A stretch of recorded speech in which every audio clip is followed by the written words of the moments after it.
O filme Missão Impossível, o acerto final, conseguiu cumprir várias missões impossíveis. Encher cinemas e fazer uma história sem lacração em pleno 2025, ser uma continuação, a 8ª da série que presta, e claro, salvar o planeta da aniquilação mais uma vez, né? Tom Cruise, que foi apontado por Spielberg como o homem que irá salvar Hollywood, repete o sucesso de Top Gun Maverick e traz ao mundo a parte final da série que, além de ser um grande sucesso, tem uma das músicas mais icônicas do cinema. Pão, pão, pão, pão, pão, pão, pão, pão, pão, pão, pão, pão, pão, pão, pão, pão, pirulito, pirulito, bala. E é sobre ele que falaremos hoje no Cine Quinto. Peraí, Olá, meus cinéfilos elementares, eu espero que vocês tenham passado bem a semana. Estamos de volta com mais um Cine Quinto e eu já vou pedir, como sempre, para vocês darem aquele joinha e para comentarem, compartilharem o nosso vídeo e também para se inscreverem no canal, porque isso é muito importante para nós. A gente não vende nada aqui, não pede nada, só para se inscrever, comentar, compartilhar e dar joinha. Então, não custa nada, faça isso por nós. E vamos iniciar, como sempre, mandando aquele abraço aos nossos comentaristas no vídeo sobre o filme Here, Aqui, que comentamos na semana passada, né? O filme do Robert Zemeckis. O @NewtonNunesGonzaga9915 disse o seguinte: sempre que eu abro uma matrícula de um imóvel, eu fico imaginando as famílias que passaram por ali. Então, meu querido, você é o meu tipo de pessoa. Eu também consigo divagar com as coisas mais prosaicas. Os meus filhos até tiram sarro de mim por isso. Eu fico olhando pela janela assim, a gente vê aquele mundo de prédios, eu falo, pô, vocês já imaginaram que em cada casa dessa aqui tem uma pessoa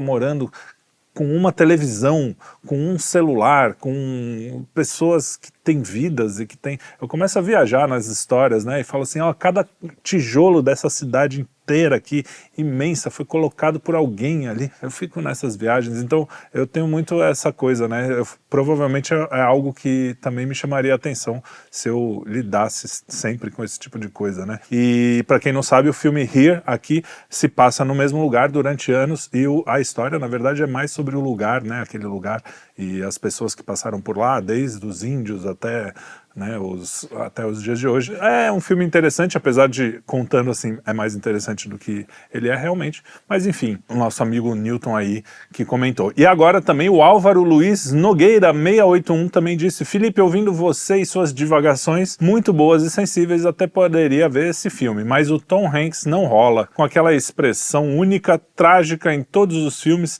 e mais ainda, ver uma colagem mal enjambrada. Parabéns pelo trabalho, pois o Quinto é um dos poucos canais que ainda consigo ver nessa porca tela. Claro que tem também o Kim, né? Pois é, tem o Kim, ninguém é perfeito, né? Mas, brincadeiras à parte, você quis dizer que você gosta do Kim também, né? Mas eu também divido com você essa impressão sobre o Tom Hanks, sabia? Ele não é dos meus atores favoritos, mas também não é um cara que, quando tá no filme, assim, eu acho que atrapalha. Dá pra ver, assim, passa meio batido. Mas, realmente, ele não é um ator que eu falo, nossa, que bom, vai ter um filme com o Tom Hanks, meu Deus. Enfim, e hoje vamos falar de outro Tom, né? Do Tom Cruise. É isso aí. Mas antes de continuar, eu quero dizer que chegamos naquele momento em que eu devo avisar que este programa contém spoilers e se você decidir seguir é por sua conta e risco. Mas no caso deste programa especificamente, não vai ter spoilers, porque o filme nem é um filme de spoilers e porque eu também vou falar de coisas mais amplas do que do filme em si. Nem tem muito o que falar do filme, assim, o filme Missão Impossível 8. Porque ele é um filme de aventura, né? Mas vamos voltar no tempo aqui, né? O Missão Impossível, né, nasceu na década de 60, na verdade, essa franquia, né, como uma série de televisão que foi criada pelo Bruce Geller. A série original foi exibida pela primeira vez nos Estados Unidos em 1966 e rapidamente se tornou um grande sucesso. E ela ficou no ar até 73, totalizando 7 temporadas. É bastante, hein? E a ideia de Geller era fazer uma série sobre uma equipe de agentes secretos altamente especializados. E é curioso que eu passei a minha infância infância, talvez mais para a adolescência, num tempo em que ficou esse meio entre a Guerra Fria e os dias de hoje, que está voltando a ser multipolar, né? Aliás, a gente vai fazer uma sequência de entrevistas com o pessoal lá do outro lado do mundo, os russos, e são muito interessantes porque a gente tem uma visão, né, de como esses caras estão enxergando o mundo, que é uma visão, assim, muito interessante, porque a gente não está acostumado a ouvir, né? E eu acho que eles têm uma visão que parece muito até com a visão do Trump, por isso que o mundo está tão confuso hoje, né? As pessoas falam, é multipolaridade, mas as visões de mundo não são tão diferentes assim, mas ao mesmo tempo cada um quer ficar na sua, ao mesmo tempo eles são impérios, é muito legal a gente ouvir o que eles têm a dizer, não precisa comprar tudo, né? Como a gente já falou aqui nos nossos programas, no programa Quinto Elemento, mas é legal saber como eles pensam, né? Você usa a sua caixolinha aí para concordar ou não, enfim, mas é legal a gente ouvir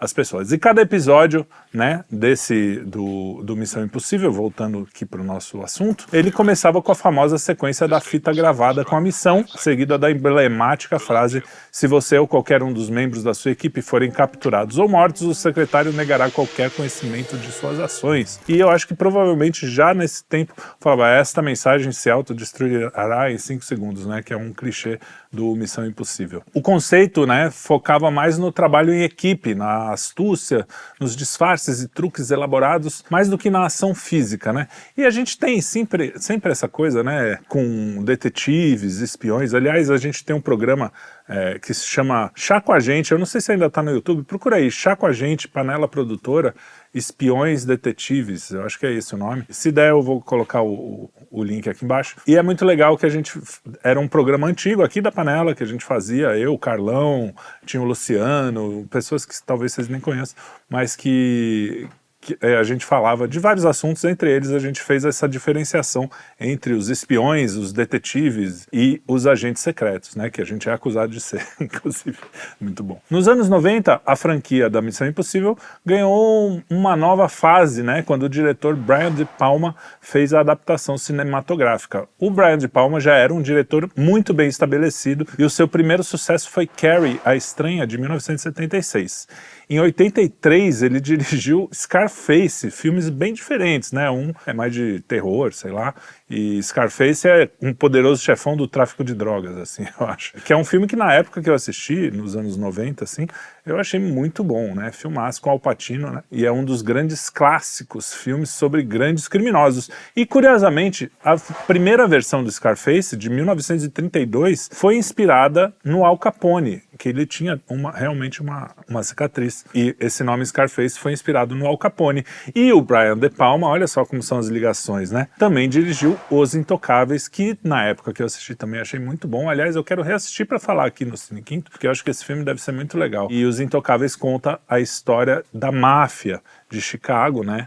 Do ponto de vista do Elliot Ness, o homem que prendeu justamente o Al Capone. Essa história é sobre o Al Capone. Aliás, tem Outros Intocáveis, que é outro filme que eu também quero falar aqui, que é um filme francês, mas isso é outro assunto. Tudo isso antes da Missão Impossível, que iniciou, né, todos esses filmes do Brian De Palma foram dirigidos antes do Missão Impossível, que iniciou uma das mais longevas e bem-sucedidas franquias cinematográficas do cinema e que aparentemente está se encerrando nessa continuação de número 8, a Missão Impossível, o acerto final. Mas por que esse tipo de história faz tanto sucesso, né? Bom, as histórias de detetive, espião e agente secreto, como eu falei, sempre foram um sucesso de público, ainda que dificilmente elas sejam consideradas umas formas de grande arte. Mesmo o Conan Doyle, né, com Sherlock Holmes, mesmo a Agatha Christie, eles não são considerados grande literatura, né? E no cinema a mesma coisa, são filmes para entreter mesmo, né? Boa parte são tidos como entretenimento para as massas. E é justamente por aceitar isso que o Tom Cruise acaba fazendo desse gênero algo até mais próximo de um estado de arte, né? Agora, como é que um cara como o Tom Cruise pode ser o responsável por salvar Hollywood, como diz o Spielberg, né, que ele seria o responsável por salvar Hollywood. O Tom Cruise também é considerado hoje a última estrela de cinema clássica, né, que é aquele cara que é acima de qualquer filme que ele faça, ele é uma estrela, as pessoas endeusam ele de certa forma. Mas, pô, vamos falar um pouco do Tom Cruise, né, eu vou me deter nesse personagem, porque ele explica muito essa nossa sociedade binária, né? Ou o cara é o máximo do bonzinho, né? Ou o cara é um bandido, um pária que não merece nada, né? E como a gente deve mesmo separar a obra do artista. Nesse caso nem é uma grande arte, mas, pô, não impede você de ir no cinema assistir uma coisa e se divertir, né? Com o Top Gun, por exemplo, o ator se transformou num ícone, o Top Gun novo, né? Esse Maverick, num ícone da extrema-direita, né? Como estavam dizendo. Por quê? Por quê? O que ele fez para ser esse ícone, né? Ele fez um filme normal, sem a histeria woke que tomou conta da cultura americana, principalmente a partir de 2015. E em Missão Impossível ele repete, apesar de, tem umas mulheres lá que dão umas porradas nos russos com 3 metros de altura, não sei se é russo, acho que é russo. É meio inverossímil, assim, uma mulher que, a gente sabe, né, que fisicamente, estruturalmente, não vai ter força para bater. O Tom Cruise rala para bater nos caras e a mocinha vai lá, tá nem aí. Enfim, tem esse tipo de coisa, mas não é nada que, não tem estamos falando que a mulher é empoderada. Não, tá lá no filme, você passa batido, até porque não é um filme para você levar muito em conta os detalhes, porque ele é cheio de pequenos furos, vamos dizer assim, de roteiro, que eu nem considero furo, tá? Porque como Indiana Jones, se você for ver o Indiana Jones e falar, nossa, tem furo, não sei o quê, não é isso, né? Você não vê o filme para isso, é um filme para você meio que desligar e você acaba aceitando muito mais coisa do que você aceitaria num filme mais sério, por exemplo, né? E o Vento Levou, ou então num filme mais denso como, sei lá, 2001, né? Você fica mais nos detalhes, assim, da verossimilhança e tal. Não é esse o caso, né? E o Tom Cruise, apesar de muito talentoso, ele é uma figura também muito controversa, né? Para não dizer bizarra, né? Ele é muito longe de ser um conservador, como muitos caras de direita, vamos dizer assim, consideram, nossa, o Tom Cruise fez um filme em que uma mulher se apaixona por um homem, não tem um traveco, sei lá o quê. Então ele deve ser o conservador. É a mesma coisa que pensam do Elon Musk. Nossa, o Elon Musk apoiou o Trump, então ele deve ser um conservador, né? O Cruise, por exemplo, mantém ligações com a estranhíssima, para dizer o mínimo, cientologia, né? Apesar dele evitar o assunto hoje, ele não se desligou totalmente da seita, pelo menos não oficialmente. E se você não sabe o que é cientologia, a maioria das pessoas deve saber, mas eu vou dar só uma sacada aqui na qual é a crença dos caras para você ver o nível do negócio, né? Aliás, outros artistas de Hollywood também participam ainda e participaram dessa coisa doida. Segundo os ensinamentos de L. Ron Hubbard, que é um escritor de ficção científica que inventou essa parada, há cerca de 75 milhões de anos existia uma confederação galáctica composta por 76 planetas e liderada por um ditador supremo chamado Zeno, né? Eles chamam em inglês, mas é Xeno, se escreve com X. Essa confederação sofria com a superpopulação e, para resolver o problema, o Xeno arquitetou um plano, um extermínio em massa onde seres foram capturados, congelados e transportados para o planeta Terra, que na época se chamava Tigyak. Sério, é sério, eles levam isso a sério. Esses corpos então foram dispostos próximos a vulcões e destruídos com explosões nucleares. As imagens dessa cena apocalíptica são descritas por Hubbard como violentas e traumáticas. Então, após as explosões, os espíritos, as essências desses seres, chamados Body Titans, eu acho que é isso que fala, permaneceram na Terra confusos e traumatizados. Então o Xeno, teria implantado nesses espíritos falsas memórias e crenças religiosas através de mecanismos chamados implantes, criando assim confusões espirituais que perdurariam por bilhões de anos. Segundo a doutrina, cada ser humano moderno carrega múltiplos Body Titans. Por exemplo, eu mesmo estou aqui com diversos Body Titans dentro de mim, né? Presos no meu corpo físico, causando disfunções espirituais, mentais e físicas. Pois é, até como ficção é mal escrito esse negócio, né? Mas os caras acreditam. Além disso, né, o Tom Cruise, fora ele acreditar na cientologia e ser um expoente, né, dessa religião, vamos por aspas aí, ele também teve comportamentos esquisitos em várias entrevistas, como a clássica entrevista da Oprah, onde ele sobe no sofá, falando da ex-mulher dele, lá, eu amo essa mulher, sobe no sofá, pula. O cara nem esquisitão, né? Mas, gente, isso é Hollywood, né? Eles nunca foram muito normais, como você pode ver no Cine Quinto que eu fiz sobre os escândalos de Hollywood. Aliás, faz o cara colocar aqui o quadrinho dos escândalos de Hollywood, onde eu mostro que esses escândalos não são coisas recentes e nem são coisas incomuns, né? Lá o pessoal é muito doido. Ator, atriz, né? Parece que os caras às vezes entram na própria fantasia e começam a pirar mesmo, né? Vai saber. Não sei se é exatamente isso, mas... Bom, mas aí você me pergunta, por que então você tá aqui mostrando os podres do Tom Cruise? É pra gente começar a ver as coisas com mais sutileza, né, pessoal?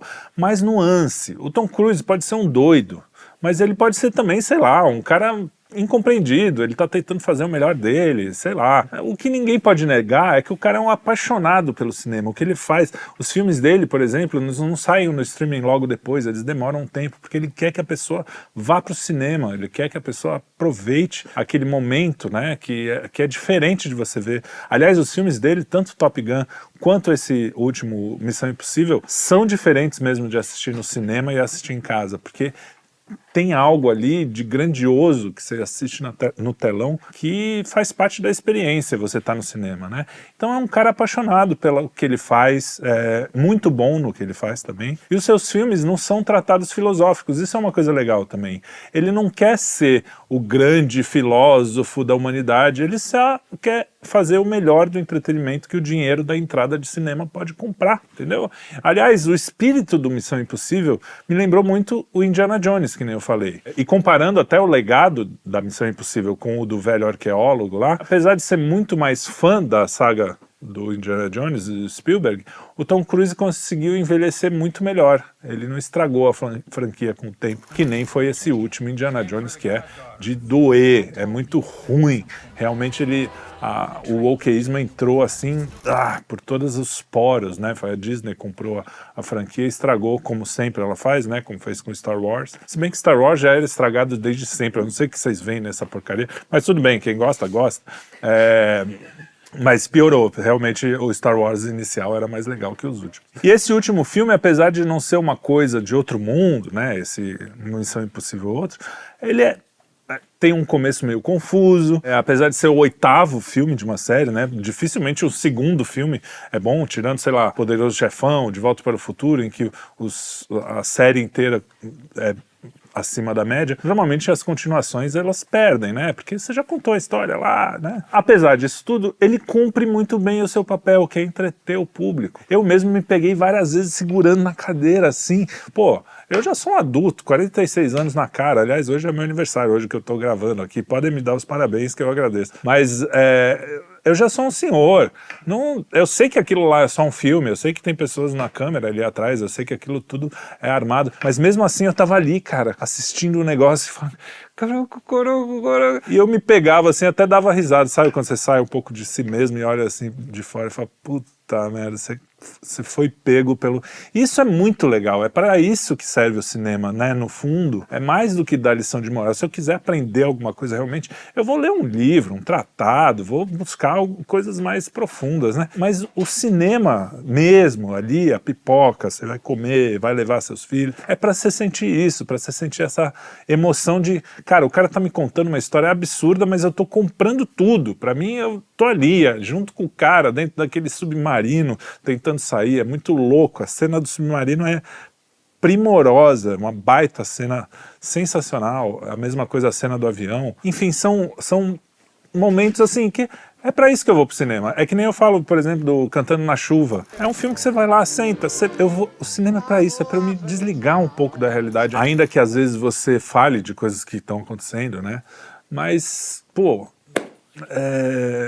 você tá lá vendo uma história absurdamente impossível, mas a diversão naquelas 2h30 de filme valeram o ingresso. Mas Felipe, o cinema não deve servir para inspirar, para nos fazer pensar? Pois é, às vezes sim. E filmes como A Felicidade Não Se Compra, O Sétimo Selo, A Montanha dos Sete Abutres, têm essa função. Legal, eu acho que eles vão além mesmo do puro entretenimento. Mas às vezes você só quer um pouco da magia do cinema mesmo, para fugir dos problemas do dia a dia. E olha que nesse filme tem uma boa crítica à inteligência artificial. Até porque, diferente do Exterminador do Futuro, a motivação da máquina porque sim, tipo, a máquina simplesmente, vou acabar com o mundo. Por quê? O que você tem?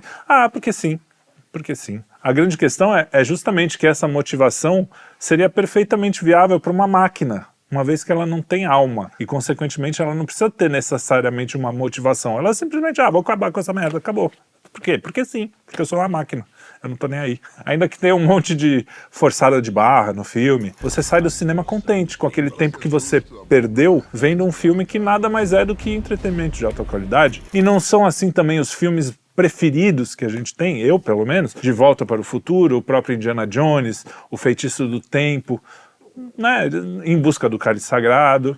Então são filmes que, talvez até mude um pouco sua vida, mas eles basicamente entretêm, né, e tudo bem. Por que o cinema não pode me oferecer as duas coisas? Às vezes uma reflexão e às vezes entretenimento. Por que a gente sempre tem que colocar tudo numa caixinha? Por que eu não posso admirar o Tom Cruise por ser um excelente entertainer, um excelente ator, mas achar que ele não é exemplo de pessoa para ninguém? Eu não quero que, por exemplo, meu filho olhe pro Tom Cruise e fale, nossa, eu quero ser que nem ele quando eu crescer. Não, ele só vai olhar e falar, nossa, esse cara é um cara interessante, né? Faz uns filmes legais. Por que a gente tem que endeusar pessoas como Elon Musk, que apesar de enfrentar grandes inimigos da humanidade, até do Brasil, ele também defende coisas como transhumanismo, uma tecnocracia que concentra tanto poder na mão de poucos quanto nos globalistas, né? Será que eu não posso admirar o Muskão quando ele tem as suas qualidades e apontar também os seus defeitos, né? A internet deu voz para muita gente, e isso foi ótimo, até a gente tá aqui, né, por causa dela. Mas também deu uma nivelada por baixo na discussão, sabe? Felipe Neto, uns caras assim, nada a ver. Eu acho que tá na hora da gente amadurecer também nesse meio, né? Assim como aconteceu com todas as artes, com todos os meios, a própria imprensa começou, tudo bem, com a Bíblia, que é um grande livro, mas ali no meio, quando começou a imprimir um monte de coisa, era qualquer nota, aí os caras começaram a escrever coisas mais legais. Então, faz parte do amadurecimento dos meios, das mídias. E aí tem também os altos e baixos. Você vê que a mídia eletrônica, a TV, está em decadência, assim como Hollywood. Então, por que não a gente começar a amadurecer aqui na internet? Eu peço até vocês, dá uma filtrada aí, até no que a gente assiste. Eu falo isso pra mim mesmo, às vezes eu me pego assistindo umas bobagens, assim, que não é nem por ser entretenimento, é justamente por nem isso, ser um nada, é uma coisa nada, que não te dá nem aquela alegria do entretenimento. Mas eu acho que esse amadurecimento não deve vir através de leis de controle, né, Dona Janja, seu Lula. A gente tá falando de amadurecimento mesmo, de discussão livre, né, através de conteúdos mais sinceros, com alguma profundidade, que é o que a gente tenta fazer aqui também, né? E ainda que também, como no cinema, a gente possa se entreter, né? Não precisa ser, não, na internet agora só vamos falar de filosofia e de física quântica avançada. Não, vamos falar de coisas legais, que nem aqui, Cine Quinto e tal. Mas que sejam conteúdos menos voltados pro clique, sabe? Para aquela coisa a qualquer custo. Às vezes eu até evito algum assunto que está muito em alta só pelo assunto. Eu fico pensando, eu realmente tenho algo a dizer sobre isso? Por exemplo, agora eu estou falando de um filme que foi lançado agora, mas eu pensei, o que eu vou falar? Eu vou falar do filme mesmo, só para ganhar clique? Não, eu vou tentar olhar o que a gente pode tirar dessa situação mais do que do filme, né? Enfim, o filme em si não tem uma história ou uma mensagem que vale a comentar, tem uma pitada de sacrifício cristão, se a gente olhar bem, o cara faz tudo isso sem esperar nada em troca, toda a equipe dele, né? Tem a coisa da amizade, tem o fato de ter tido muitas complicações na produção por causa da Covid, da greve dos roteiristas, também por causa disso eles precisam faturar, parece que 1 bilhão para conseguir se pagar, um negócio meio fora da curva, dificilmente eles vão faturar. A gente também pode falar que mesmo sem eu ter visto o filme anterior, eu consegui entender a história, me divertir, afinal de contas, como eu falei, é um entretenimento, puro entretenimento.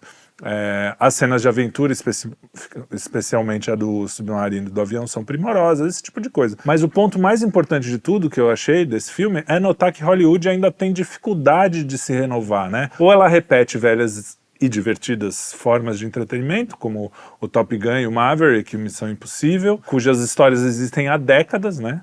Ou então tenta inovar com uma linguagem política que já nasceu velha. O wokeísmo já nasceu velho. Pega filmes como Estranhas Criaturas ou Barbie, sabe? São coisas que ficam rasas, não porque eles não têm talento, até os diretores são talentosos, mas o conteúdo é tão fraco, é tão velho, sei lá. Então, apesar de querer ser moderninho, eles são tão... Porque se você pensar, cara, olha pra Babilônia, essa coisa de, eu faço sexo com cavalos, não é um negócio que já aconteceu na humanidade tantas vezes. O que é moderno, na verdade, é você ser um ser humano que consegue se conter, é você ser um ser humano que consegue, apesar dos seus desejos, fazer a coisa certa, né? Então, bom, temos também as honrosas exceções de filmes, né? Mas, como eu disse, são exceções. Então, a pergunta que permanece mesmo é, será que Hollywood vai conseguir retornar como uma coisa relevante? O movimento de Trump, por exemplo, em direção à indústria, continua ainda dúbio. A relação entre Hollywood e o Laranjão está tensa, polarizada. Desde que ele reassumiu a presidência dos Estados Unidos, em janeiro de 2025, ele nomeou os atores Mel Gibson, Sylvester Stallone e Jon Voight como embaixadores especiais para Hollywood, com a missão de revitalizar a indústria cinematográfica americana e trazer de volta produções que migraram para o exterior. Mas embora esses atores sejam apoiadores declarados de Trump, a iniciativa ainda enfrenta aquela resistência de Hollywood, né? Óbvio, né? Então, os profissionais do setor, eles criticam as medidas propostas, tipo a imposição de tarifa, que o 100% sobre filmes produzidos fora dos Estados Unidos. Então, a indústria permanece dividida quanto à eficácia dessas iniciativas e a gente ainda não viu o resultado disso, né? Porque esses caras também são da velha guarda, esses embaixadores, né? A gente não sabe, não sei se vão inovar muito, né? E embora o movimento liderado por Mel Gibson, Stallone e Voight tenha ganhado algum destaque político, a sua aceitação e impacto real em Hollywood ainda são meio incertos, a gente não viu. Agora, se você critica a interferência do governo no cinema americano, eu vou te contar uma coisa aqui, ó. Isso não é novidade, ao contrário. A época de ouro de Hollywood foi uma dessas em que a união entre Estado e a própria Hollywood foi mais intensa. Além do Código Hays, que foi um código que moralizou, vamos dizer assim, Hollywood, que nos anos 20 tinha muita coisa, meio baixaria, assim, de repente eles começaram a moralizar, então tinha coisa do tipo, você não pode ter na mesma cena uma mulher e um homem deitado numa cama, era bem moralizante mesmo. Também tinha o Escritório de Informação de Guerra, criado em 1942, que supervisionava como a guerra era retratada na mídia, inclusive no cinema. Então Hollywood trabalhou em colaboração estreita com esse órgão para produzir filmes que incentivassem o patriotismo, justificassem o esforço de guerra e demonizassem os inimigos. Acontece que um dos maiores clássicos da história do cinema, o Casablanca, nasceu justamente desse esforço entre governo e Hollywood, né? Resta saber se isso vai se repetir ou se o cinema vai virar uma forma de arte assim como a ópera, que teve o seu auge entre o final do século XVII e o início do século XX, e hoje é apreciado só pelos seus aficionados, né? Como eu gosto muito de ópera. Mentira, acho que eles berram um pouco, mas eu sei que o negócio é bom, eu é que tenho, o problema é estar comigo, tá? Não com a ópera. Mas tudo isso só o futuro dirá e a gente vai ter que esperar. E é isso, meus amigos. Eu acho que é isso que a gente pode tirar desse filme, que é muito divertido. Se você puder ver no cinema, vá, tá? Eu sugiro que você assista o primeiro, eu não sei onde é que tá. O primeiro deve estar em algum streaming, e depois eu assisti o segundo. O primeiro eu nem assisti, dá pra ver o segundo direto, mas eu acho que vai ser mais legal se você ter visto o anterior. E eu quero saber, você gostou desse conteúdo que você acabou de ver aqui? Então não deixe de nos seguir nos nossos canais, aqui no YouTube, no Instagram, no TikTok, Twitter, até naquele Kawaii, temos em tudo quanto é lugar, procura lá, Estúdio Quinto Elemento, a gente tá por aí, e cada lugar a gente tem um conteúdo mais ou menos diferente. Então, no Instagram, o que você vê lá, você não vê aqui, e vice-versa. Então, nos siga nos nossas redes e divirta-se, assim como a gente se diverte fazendo, divirta-se nos assistindo. E também aprenda, né, porque temos coisas como geoeconomia, que o Arthur é um grande estudioso dessa área, e ele gosta muito de explicar, né, de uma forma fácil as coisas. Temos também uma coisa mais humorística, como o Trocando as Bolas, né? Tem vários programas aí. Sigam os nossos canais que você vai ficar por dentro. Tá bom? Muito obrigado também pela companhia, eu gosto muito da companhia de vocês. Continuem comentando, eu leio todos os comentários, como eu digo, e eu vejo vocês no próximo Cine Quinto. Um grande abraço.